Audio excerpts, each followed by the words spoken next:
My name is Neeta Lind, and welcome and thanks for supporting our American Indian Caucus. I really appreciate it by coming to it. I'm the founder of Native American Netroots.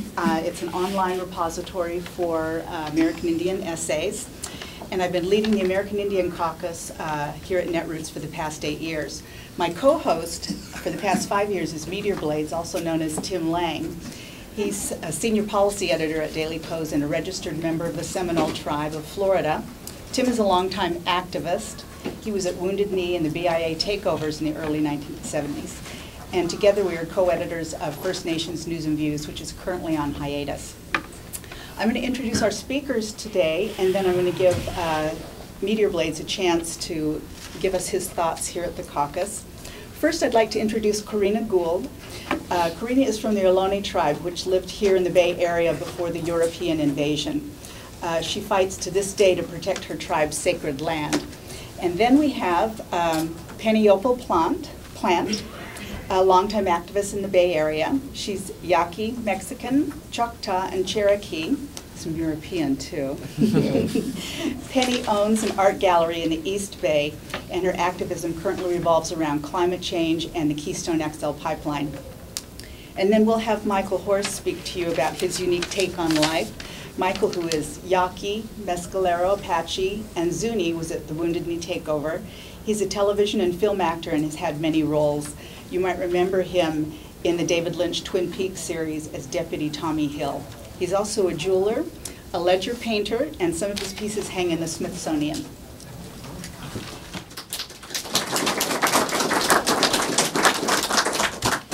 Iskahe from the Seminole Tribe of Florida.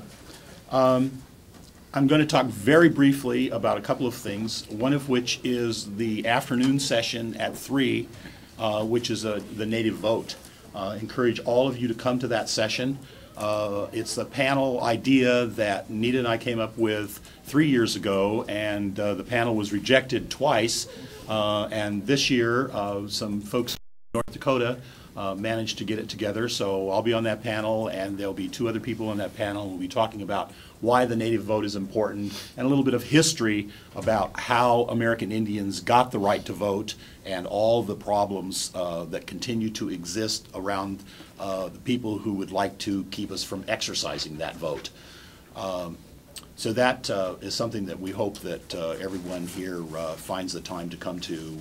It's, like I say, something that we felt was important for a very long time and has just not gotten the play because there are so few of us. A couple of comments in general about why we are doing the caucuses the way we are now. Last year in Providence, we found a local person who was a member of the Narragansett tribe, Paula Dove Jennings, who talked about what the story was for the people in Rhode Island who were there before the Europeans came. And everywhere in America, whether you're in Oakland or you're in Arizona somewhere or Florida or Indiana, named for Indians, there are people who still exist despite the attempt of the media to convince everyone that no Indians still exist in some areas. There are still people there who are connected to that past in various ways. And we are trying at every Indian caucus now to present people who represent modern day views of Indianness and make the connection to the past as well. So today, we have 3 people who will be doing that, one of whom has, lived on her people's land since you were born, right? And which most people in California are, unaware of that there even were Indians. You'll talk about this, as we just did, here between the time the Spanish arrived and the time that they found gold at Sutter's Mill. So that's the point behind putting together the caucus these days. We will continue to bring you other news in other fora, but this is our approach. So you have an order for people? Yeah. Okay. We'll hear from Corrina first. Welcome, Corrina. Thank you. Horshe tuke ka'at lashanka ka'at ra'at Corrina. I said, good day, my name's Corrina, and I'm Chochenyo. And Chochenyo is the language that was first spoken in the East Bay, and my great-grandfather, Jose Guzman, was one of the very last speakers of the language. This crazy guy, J.P. Harrington, if you guys have heard of him, knew that there was a bunch of languages that were dying out over 100 years ago, and he went around and he took a bunch of crazy notes, not just of our area, but for hundreds of different places. And my great-grandfather's songs are on wax cylinder in the Smithsonian, and we are bringing back our language in that kind of way. I'm always humbled and honored to be able to speak in front of folks that come from many different places to talk about my ancestors and the ties that we have to the land that we sit on. Ohlone people were kind of combined and thrown together into a group just because, you know, I guess the United States government felt it was easier to do that. But we are a unfederally recognized tribe. So according to the United States government, we don't exist. And so I like to tell people I'm a figment of your imagination. I'm not really here. There are folks that are working on actually getting recognition and going through that process of recognizing the tribe again. And there's a website at mwecma.org, and Mwecma means the people in the Chochenyo language. And, you know, I honor those people that are doing that kind of work. That's not my life work. I actually have a job. I'm the Title VII coordinator for Office of Indian Ed in Oakland, and I track all the American Indian students in Oakland School District, about 369 of them, from the time they're in pre-K until they graduate from high school. And last night we were honored that 12 of our young people graduated, and we were able to wrap them in Pendletons last night and send them on their next part of their journey. And so that's my job. My work is for the ancestors, and I really believe that I was put on this earth to do that work, to remind people of where they are, and to be a voice for those ancestors. About 20 years ago, we started doing work in the Bay Area around the recognition of the sacred places that are here.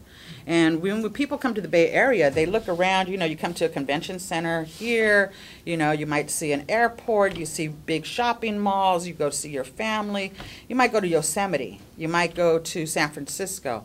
But you never see the monuments of the people that were once here.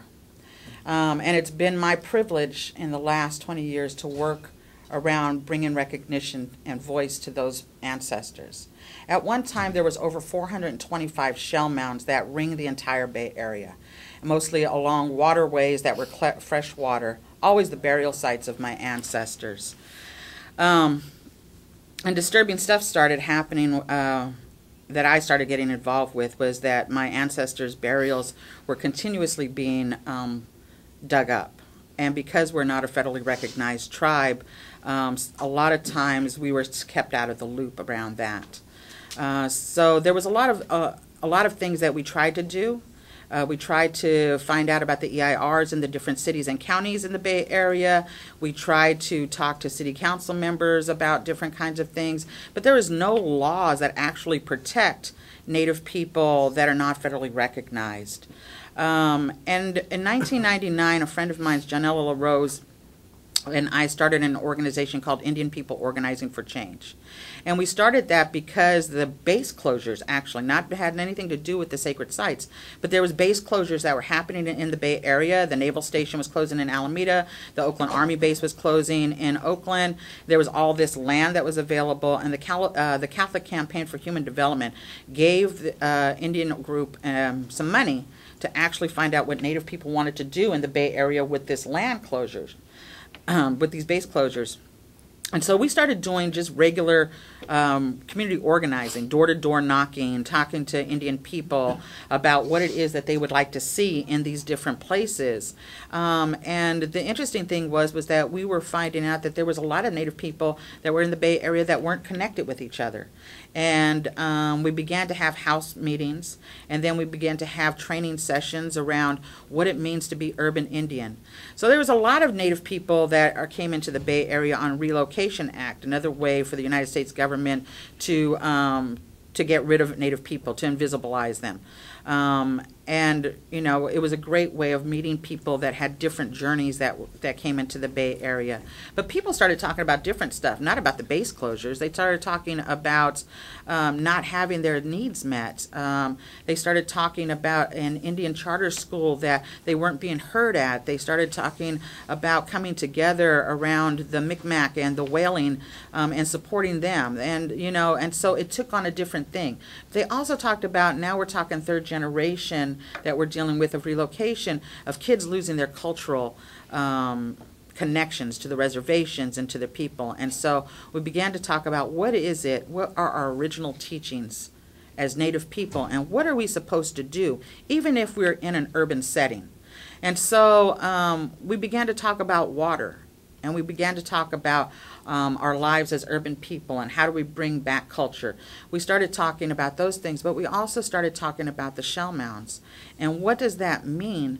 Even if you're a Native person from someplace else, what is your responsibility to ensure that that the land that you're on is a place that you respect and that you're able to talk to other people about? So we created this walk around the Bay Area. We walk from Vallejo, and I know you guys pull out your maps. I don't know where you guys are all from. But we did a walk that was about 300 miles long, and it encircled the Bay Area. And we found out where many of the shell mounds were. And we walked from Vallejo down to San Jose and up to San Francisco. And it took us 3 weeks. People from all over the world joined us. People from the Cape Verde Islands and Japan, Nova Scotia, Australia, and people from all over this country. And we walked 18 miles a day. And we stopped along the way at these different places that were the shell mounds, the burial sites of my ancestors. And we prayed, and we honored them, and we remembered that they were there, and where we were. And in that great blessing, we found out a lot about the Bay Area and a lot about each other. But also we were reminded of what our place was here on this land, and how we were supposed to act, and how we were supposed to relate to one another as human beings, not just Native people, but all human beings, and how we were supposed to do those kinds of things. The other thing that we learned was really hard, that of the 425 shell mounds that once existed in a 1909 Coast Survey, 1909 map that Nels Nelson did, was that there were only a handful of them that still existed. So where we stopped was in front of bars and hotels like this one, in front on railroad tracks, and you know, apartment buildings and schools and different places. And most of our ancestors' remains had been paved over by different buildings, by construction. And so they don't exist so much in the way that we would see stuff. You know, I like to often, my friend Perry, he worked with me on shell mound issues for many years. He talks about, you know, being able to go to, being able to go to Stonehenge and touch that and feel that and see that sacred area, you know, going to places like Egypt or Mexico and seeing those pyramids and being able to touch that and feel that and see that, you know. But when you come to the Bay Area, when you come to a place that's filled with people from all over the world, where are those places that we are able to take people and show them that folks existed here and that there were sacred places?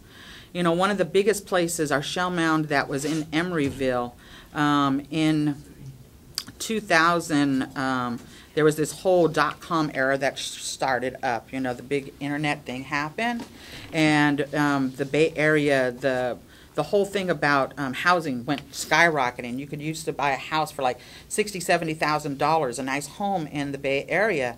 You know, then people started making money off the internet, and they start outbidding each other, doubling the price. I'll give you $140 for it, you know, just so they could be in the Bay Area. Well, everything went up. There was also a brownfield in the city of Emeryville. There was leaking out all these toxins into the Bay Area. And so the city of Emeryville was able to get some money to mitigate that whole thing and to clean it up. When they did that, when they were going to do that, they were going to build this giant mall. Well, this mall happens to be on one of the hugest shell mounds of my ancestors. It was on a Coast Survey map from 1857. So people coming into the Bay Area could see this huge mound and use it as a point of reference. And they knew, the city of Emeryville knew that was there.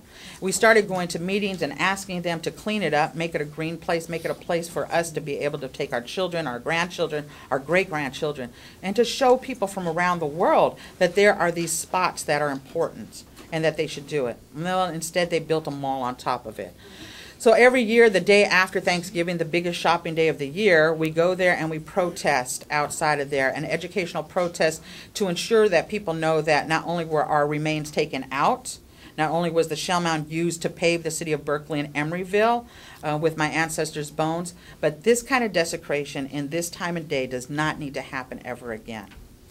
All during that time while we were doing this work around shell mounds and doing the walks and stuff, a friend of mine's, Wounded Knee Dale Campo, lives in Vallejo. He's a Coast Miwok. He's a Miwok. He's not Coast Miwok. He's a Miwok man, really good friend of ours. He had been fighting and going all over the country with this big sign about Save Sacred Sites, and people signed up from all over the world. And he was fighting to save this place in basically his backyard. Along the coast in Vallejo, in this place called Glen Cove, there was 2 shell mounds that existed there. The city of Vallejo and the Greater Vallejo Recreation District decided that they wanted to take this open space and to make it into a park. Now, people were already using it. Fishermen were using it. People were walking their dogs through it.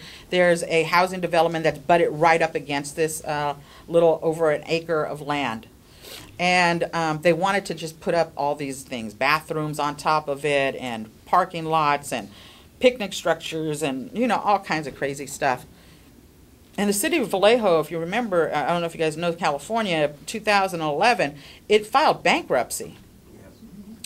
At the time that they filed bankruptcy, they still allowed the Greater Vallejo Recreation District, they waived $60,000 worth of permits so that they could desecrate this site. So on April 14th of 2011, a group of us got together and said, let's just go take it over. Right? So we figured, okay, we'll be there for the weekend, whatever. But we set up this sacred fire on that day. We went into the land, we put this fire on, and that fire burned for 109 days. We didn't leave that land.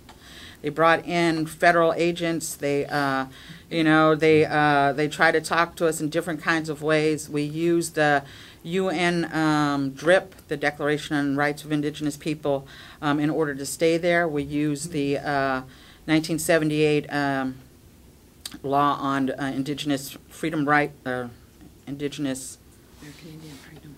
Thank you, American Indian Freedom of Religion Act. We did all of that kind of stuff, and we were blessed by people from all over all over the world and all over the place that came, and they put down their prayers at that sacred fire. And we built a community of people from all over the place that had a place that they could actually call their own. Young people came with their families, and we had security set up, and there was people that brought us food and tarps and firewood that lasted us the entire time. We had ceremony there, and we created a community where everybody was included. Everyone had a place there. And we had people that had mental health issues that showed up, that had jobs to do. And it was important that we created a community that our ancestors had always knew existed, and that could exist still in this day and age. So for 109 days we prayed, and there was 4 other fires set up in the other parts of the world that burned just as long as ours did.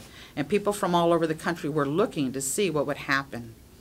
On the 99th day, right around the 99th day, the city of Vallejo and the Greater Vallejo Recreation District went into private conversation with a federally recognized casino tribe that was close by. And that tribe created a cultural easement. One of the first, it is the first one, a cultural easement that was created between a city, a tribe, and a park district.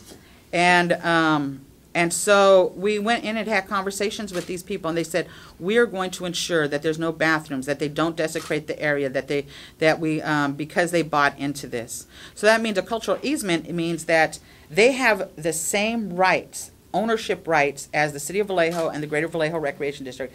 None of the 3 parties can do anything on that land, no development, anything on that land, without the other one's permission. We thought, we're dealing with Indians here. they're going to do the right thing. They're not going to desecrate this site. Wrong. We went in naively thinking because there was Native people that were involved in it that we were going to win this thing in a different kind of way. And when we went back in October, we left on July 31st. Hundreds of people were there that came in and supported us, and we had a final ceremony there. We left that place and broke our hearts, and we had PTSD for months. I couldn't read or concentrate at work for 8 months. And same with all of the folks that were involved in the committee. We just couldn't figure it out. Being on that land, being connected again to other human beings, was much different than coming back into the city and being a part of, the institutions that we're all a part of.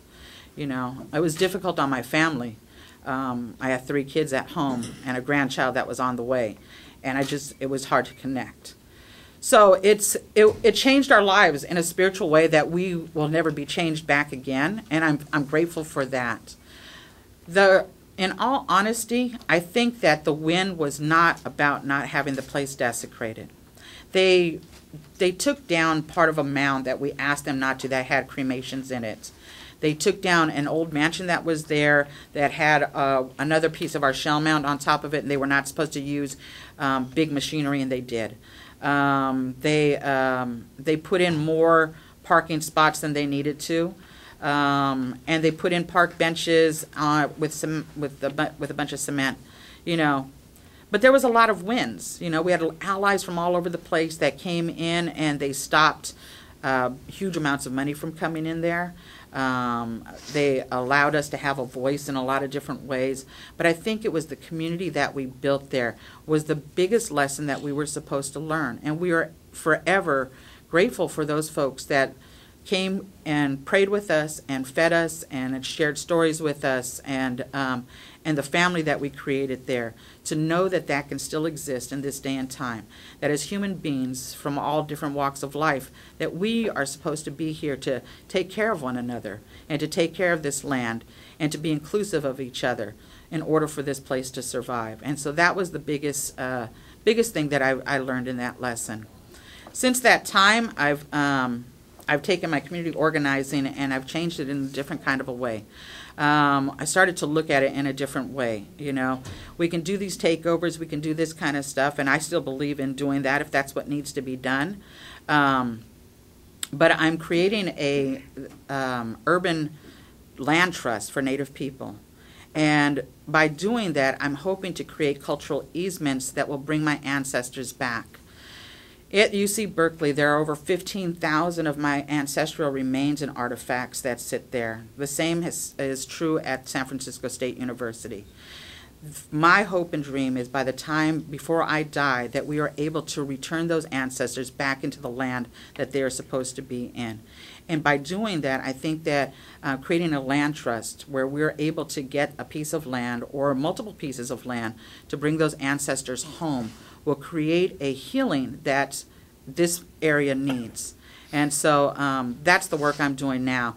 We have a film that we're creating over the next year that will hopefully talk about what that journey is like. There's a couple of movies that you can watch if you'd like to. One's on Vimeo. It's called Buried Voices. We're working with on trying to create a campaign against East Bay Regional Parks, which owns over 100,000 acres of land in Ohlone Territory in both Contra Costa and Alameda County. They have over 700 people that are employees of, but none of them are Native Americans. They will not give us a voice in their new master plan development. On Monday, we have a meeting. It's the last meeting that before they approve their master plan. So we're trying to get people out. There's a petition on change.org about it that I would love for you guys to support and sign on to. You can find me on Facebook, and it's on my page, Corrina Gould. And if you'd like to find more out about the occupation that we did, there's a movie on YouTube called To Protect Glen Cove, And we also have a website that's still up from, it's www.protectglencove.org. And it talks about, it has pictures and daily updates that you can read over and see what was happening during that time of occupation. Am I up? You finished. Oh, okay. Yeah, no, you're close. Good. Yeah. So actually, I'm all dried out now, so I'm actually going to pass it on. That's a lot of stuff to take in. Marvelous. Yeah, and so, you know, I was like, one of these days, I'm hoping that when I come and talk in front of people, you know, it's always Indian stuff is like so heavy to talk about. You know, that one of these days that, you know, we talk about just all good stuff, you know, and it's because we're all in this room together that we're creating that good stuff, and we can share those stories together. Thank you so much. Corrina. Thanks, Corrina. That was awesome. Corrina Gould. Corrina. Yeah. Is there a current map of the local landmarks? No. Most of the places aren't, most of our shell mounds, they're not marked at all. So there's an old map of, Nels Nelson's map is on our website. It's a long website. I'm trying to figure this out now. It's IPOC Shell Mound Walk at intuitwebsites.com. Yeah, it's a long one. Yeah. Okay, Pennie. Hi, my name is Pennie Opal Plant. I'm Yaqui, Choctaw, Cherokee, English, Dutch, Mexican. I don't know, I'm kind of like a lot of us, I'm very blended. And I thank all of my ancestors for making me who I am because I love being alive. So, and I'm from the East Bay, Richmond. I was born and raised there. My family's been there since the late 30s. And I wanted to ask a question first. How many of you know what Idle No More is? Okay. And how many of you know about the tar sands in Alberta, Canada? Oh, that's great. Okay. So I'll start off by talking a little bit about Idle No More. I've been an activist since the early 80s on a number of different environmental and indigenous issues. And in November of last year, 4 women from Canada, 3 First Nations women and 1 woman who calls herself a settler, which I really like that term for people whose ancestors came from other parts of the world than the Americas. They looked at these horrendous bills that the Harper government was going to try to pass and that would violate treaties and that would decimate the environment, and they said we have to do something about it. And so they started out with a teach-in and followed up by a Facebook page and a Twitter page and a website. And that kicked off the largest indigenous and settler revolution that we've ever seen. I don't think the world has ever seen anything quite like it. And so that was November. By December 10th, there was a chief that had gone on a fast. She went on a fast for over 20 days to try to get the Harper government to meet with the chiefs and the leaders of the First Nations people in Canada. And just to give you a little bit of an idea of what these bills were like, they were an attempt to separate people from their traditional lands. A lot of treaties hold lands in communities, and it's a communal system. And like here in the United States, in Canada, they were trying to break up that system and allow people to sell their land. Well, you know, if your children are starving and you don't have any food to feed them and you don't have a job and you have absolutely nothing else left but your land, of course we would all do that. We would all sell our land to feed our children. And the other part of these horrendous bills was that Bill C-45 eliminated the federal protections of water, all the rivers, creeks, streams, lakes, and you know Canada is full of that. There were over 2 million bodies of water protected on December 4th. On December 5th, when this bill was passed, it was reduced down to under 200. What? Yes. That's why people in Canada, First Nations and settler people, were rising up. That bill passed. There are other bills that have been coming down that are also horrible, and First Nations people and allies are rising up to stop that from happening.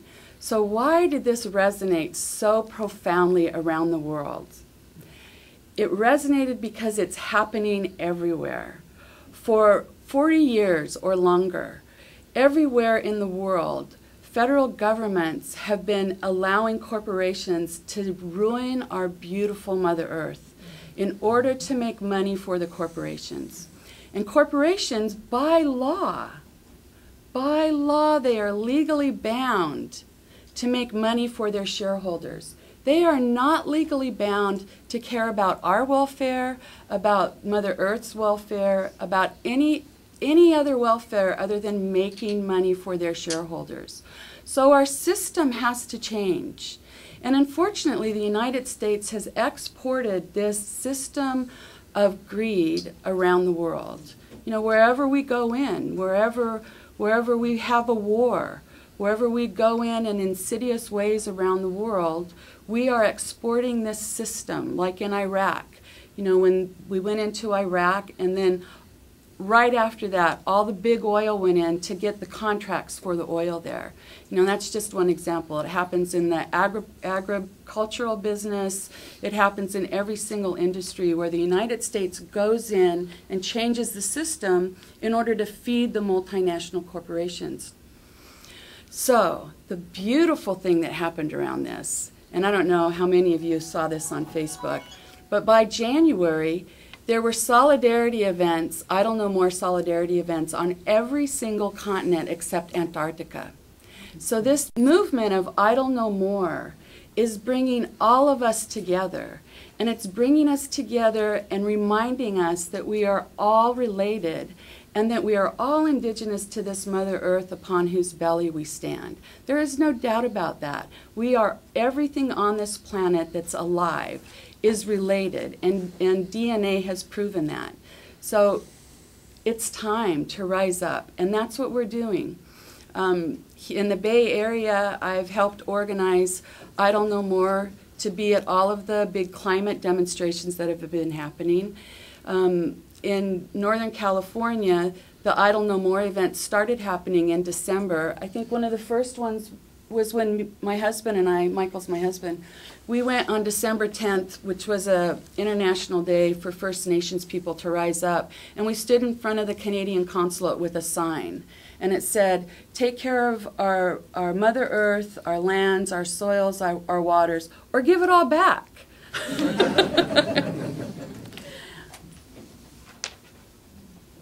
And of course we didn't mean that, but it was a really good attention grabber. And then shortly after that, we were all at the Oakland Idle No More event. We were at the Sacramento on the Capitol steps. For a while, there was Idle No More events happening every single weekend in Northern California. And so these events entail a prayer. They always have prayer because that's who we are, and that's who we are as human beings. We connect that way.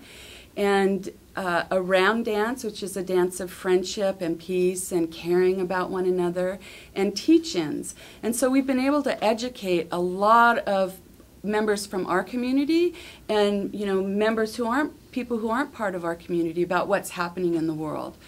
So one of the biggest issues for our beautiful planet that's happening right now is the tar sands in Alberta, Canada. And if you haven't seen pictures of the tar sands, I really do encourage you to go online and see them. I put one of these on each one of your chairs, and there's a lot of resources there that you can go and look and see what's going on. So the tar sands are in the largest boreal forest that's left in the world. And the oil, big oil, has gone in and scraped everything off. I was told it's a 500-mile area, 500 square mile area. So imagine like a big spoon just ripping everything off the skin of our mother. And then they use 800 million gallons of water a day to inject toxins into the earth in order to make this thick bitumen soft enough to be able to suck it out. So the tail mining pools where all this toxic sludge goes into are so big that they can be seen from outer space. They're that huge. And recently, there was big flooding in Fort McMurray, where the tar sands are. And Suncor corporations, these big pools, are 600 yards away from the Athabasca River.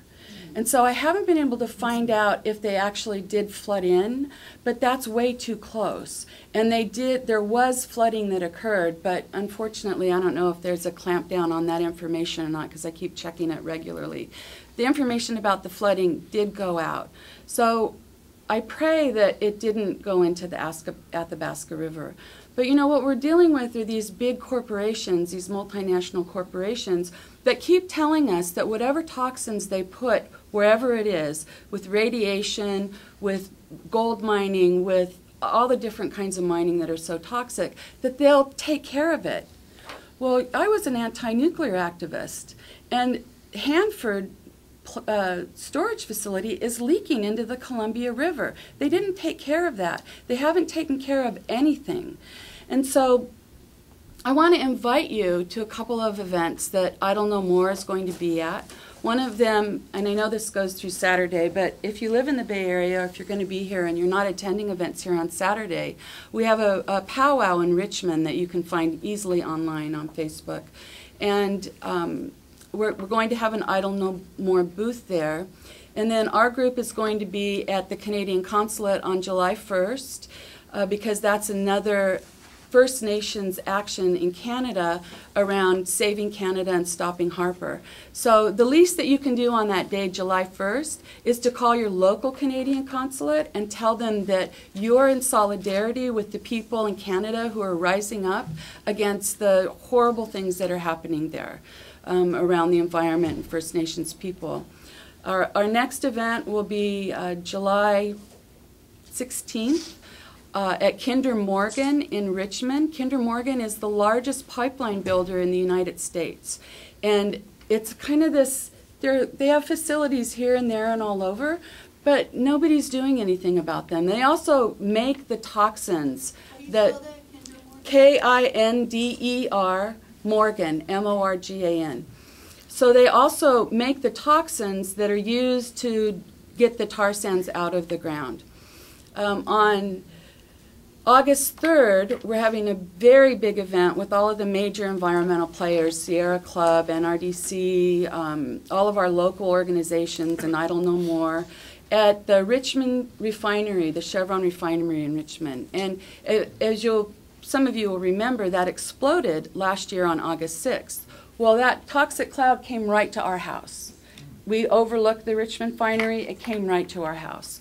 And over 15,000 people went to local hospitals as a result of that fire and are still suffering from different kinds of breathing problems and rashes. And one woman stepped out of her house that day and went into convulsions.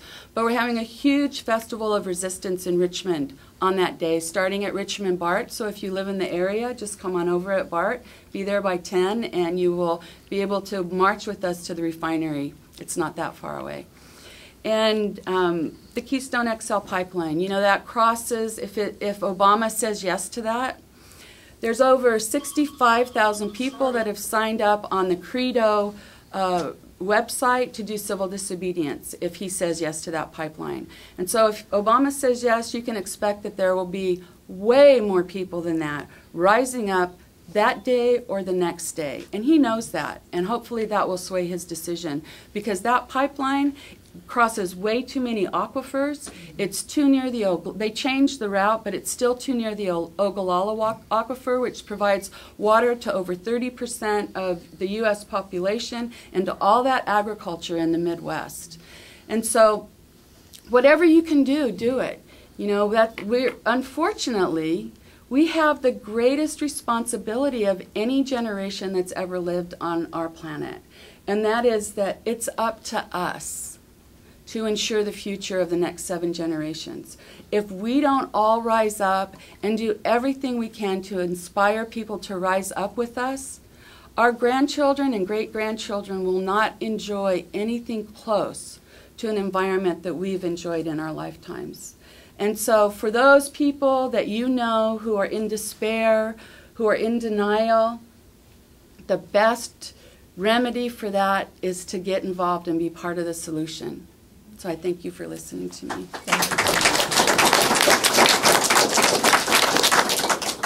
My name is Michael Horse.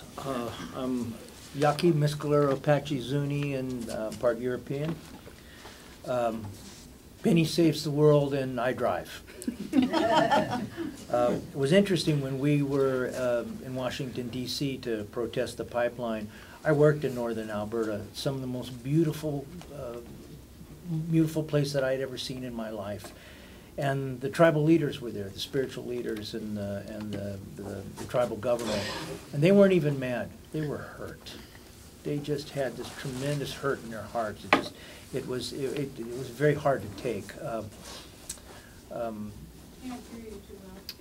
Okay.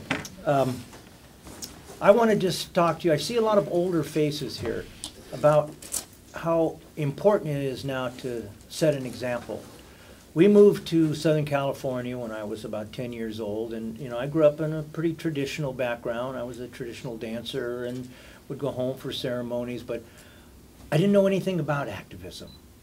And then when I got out of the service, I was mustered in the Bay Area up here, and was actually the mailman in Haight-Ashbury for a while, which interesting experience.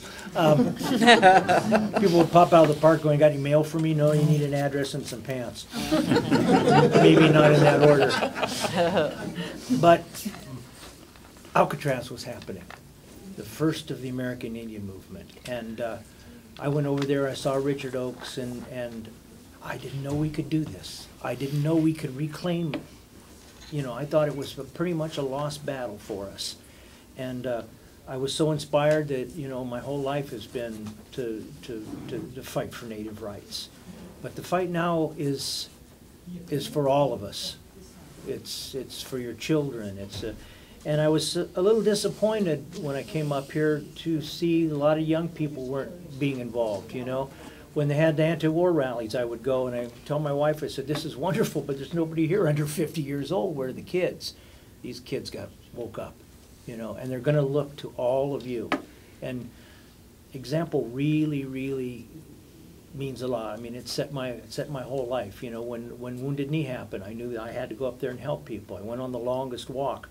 I was at Point Conception, which was really interesting because that's one of the Shumash's sacred and holy places. And like the Ohlonies, the government would just come and the corporations and they would dig up all these sacred places. And the Chumash, they knew where everything was and they would try and get in and move some of the bodies. And finally they went, "No, this is it." So they called all of us to go in there, and I expected to go in and to fight. And Kotlota, the spiritual man said, no weapons. You can have a small staff. You can bring a staff with you, but bring your children, bring your families. And the federal government showed up, and the police showed up, and they were armed, and they were ready to go, and they looked out and saw all these people with their kids and their wives. And I actually overheard the local police department, and they said, "No, we're not doing this. We're not going to hurt these people." And I learned the power of a nonviolent resistance. I will never ever forget that. Interesting about moving to California, knew nothing about the California Native people. I'm learning just like everybody else did, and I'm living in the Malibu area, and I met a lot of Chumash people and master navigators, sailed all over the world. They're finding Chumash canoes down in Peru. My kid brings home her school book, says Balboa discovered the Pacific Ocean. So I go to her teacher, we're friends. I said, "Miss Henderson, these people never noticed the beach." "Hey, thank you, I never saw that. Is there fish in there? How come you didn't see that?"